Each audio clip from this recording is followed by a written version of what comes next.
This is the AICE Media Studies podcast from Leah Ratsasambeth. Today, I'm going to be interviewing people and having them view my opening 2 minutes of my film and asking them questions that go along with CCR question number 2. How do your products engage with audiences and how would they be distributed as a real media text? What's your name? Sam Davis. What age group do you think would have a preference towards the film? I think teenagers would probably like this film more than younger and older people because it fits their stereotypes more.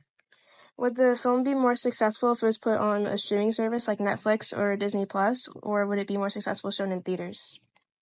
I think it'd honestly be more successful if it was put on a streaming service like Netflix because they have a lot of TV shows that are based around this kind of plot.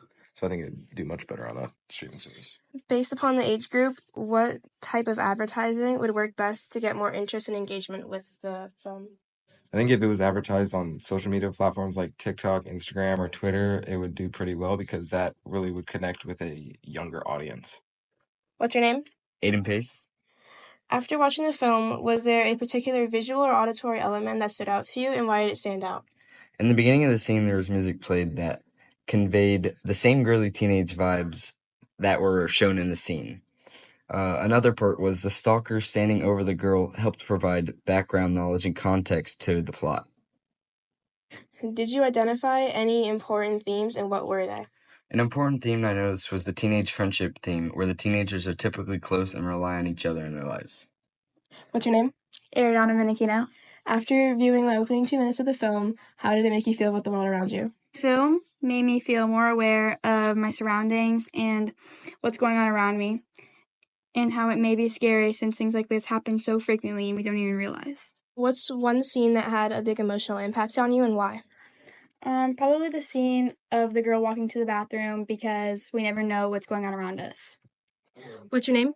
Madison Rubin. Did my film remind you of any others you've viewed before, and if so, which ones? Yes, I would say the Scream franchise, just because of how there is a stalker and someone's being watched, and in the beginning of the film, someone dies. How did a character's actions or choices affect your understanding of the story? I would say the protagonist disregarding and ignoring how she felt in the moment, which later could have prevented her death and what happened to her. Overall, based upon the interviews, my film engages with audiences by using classic stereotypes and situations from both the horror genre and real-world issues that play into emotions and curiosity in viewers. The film would be distributed best as a real media text using a streaming service that can reach more audiences, and specifically the target audience through social media advertising, because it raises interest in a more popular, modern way.